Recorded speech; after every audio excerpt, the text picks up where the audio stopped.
The inspirational life of First Lady Betty Ford. Gerald Ford served as both Vice President and President of the United States, and, interestingly, he was the only person to hold both offices without an election. Yet some believe that his wife, Betty Ford, may have created an even longer-lasting legacy than her presidential husband. The life she led was inspirational, to say the least. In April of 1918, in the Illinois city of Chicago, Hortense and William Stephenson Bloomer Sr. welcomed their third child, a girl named Elizabeth Ann. She joined two older brothers, William Jr. and Robert. Soon enough, all of her family referred to the little girl by her nickname, Betty. Although Betty was born in Chicago, she spent most of her youth in Grand Rapids, Michigan. There, she weathered the 1929 Wall Street crash and the following Great Depression in a clever way. How?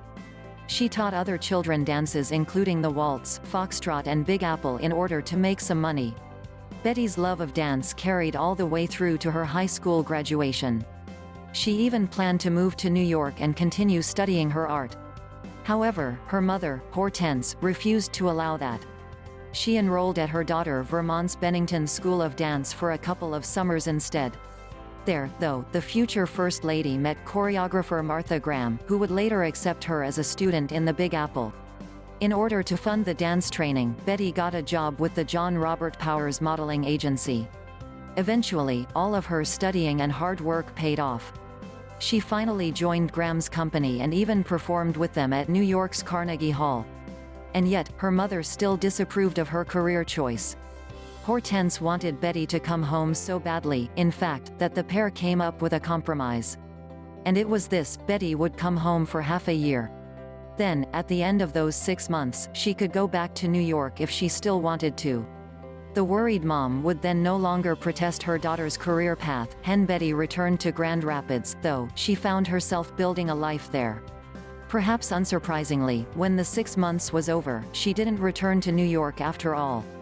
She instead got a job at Herpolsheimer's, a department store in her hometown, where she served as the fashion coordinator's assistant. And she kept on dancing, too. She formed a troupe and taught all over the city. Returning home reintroduced Betty to William G. Warren, whom she had first met as a 12-year-old. The pair married in 1942, but their story didn't read quite like a fairy tale. Warren was not only unhealthy, but he was also an alcoholic. A few years into the marriage, the future First Lady wanted to file for divorce, but then, tragedy struck. Just after Betty filed the papers to officially break it off with Warren, he fell into a coma. She spent the next 2 years living with him as he recovered, staying upstairs while nurses cared for him downstairs.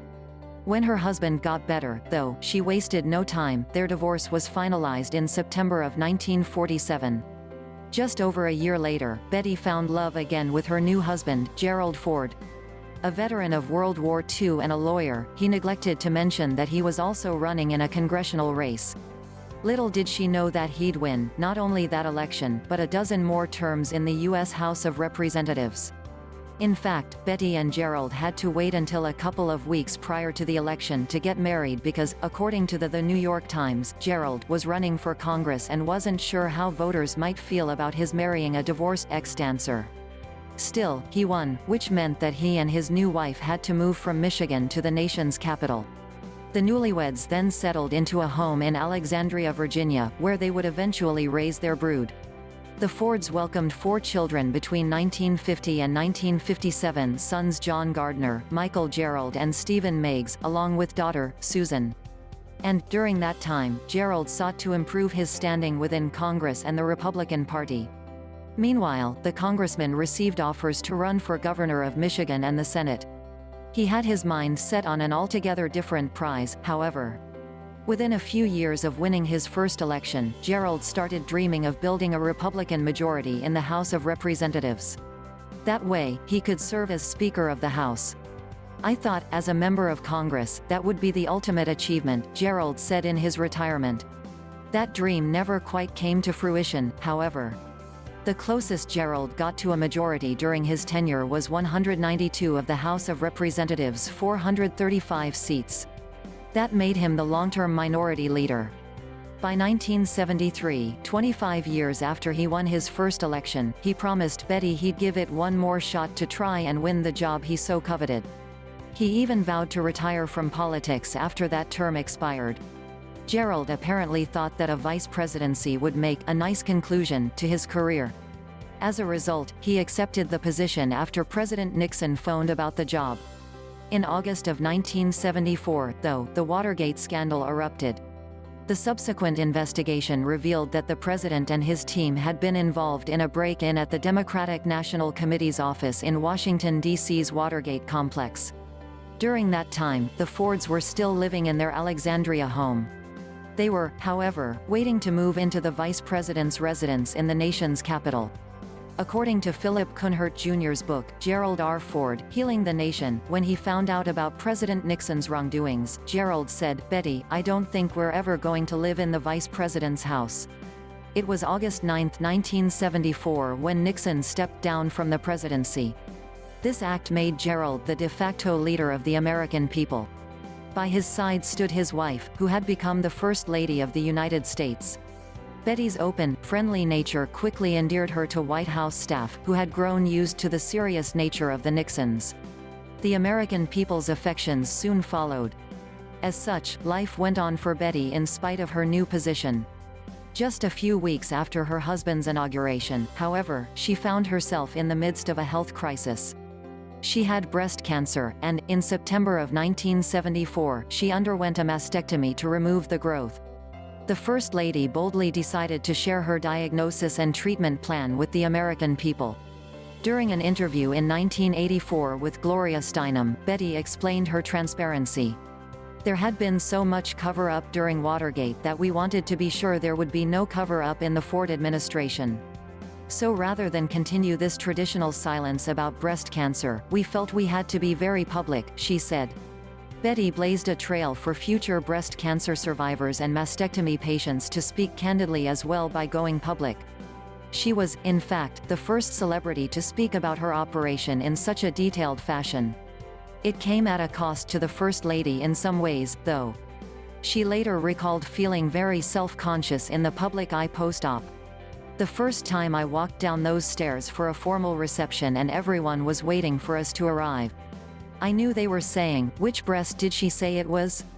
Betty later recalled, according to Time magazine. However, sharing her diagnosis did come with a huge benefit to women across the country. As a result, they began doing their due diligence in order to detect potential tumors in their own bodies. Not long after Betty revealed the details her diagnosis, millions of women began scheduling breast cancer screenings and doing their own self-exams. After that, many credited the First Lady with helping them diagnose the disease early, thus saving their lives. And, because the number of cases of breast cancer ticked up after this, some scientists referred to the spike as the Betty Ford blip. For starters, Betty made it known that she supported the Equal Rights Amendment. The bill would add anti-discrimination law to the U.S. Constitution. That, in turn, would ensure that all Americans received the same rights, regardless of their gender. She also freely discussed such topics as premarital sex and abortion. In fact, she supported legalizing the latter, although her husband's political party opposed such a law. Betty's candor inspired reporters to ask her more and more questions about her personal life and opinions. At one point, she even joked to a columnist that the only inquiry left to be made was the frequency with which she and her husband slept together. So, the columnist took the opportunity to ask, and the First Lady replied, "As often as possible." Betty's openness shocked the American people. She even received criticism for her candid conversations at first. Eventually, though, 3/4 of Americans said that they approved of the president's wife speaking so frankly, according to polling data shared by the website of the Ford Museum and Library. Still, nothing Betty Ford said would make as big a mark on the American people as the revelation that came after her time as First Lady. Long before her husband entered the White House, it seems, she had fought a personal battle against addiction. She started to stumble in the 1960s, as her husband's career made her a political wife. Which, most of the time, meant she was essentially a single mother. Know more about Gerald Ford's wife, the First Lady Betty Ford here. Share your thoughts about her inspirational life in the comment box. Don't forget to like and subscribe to our YouTube channel for more related videos.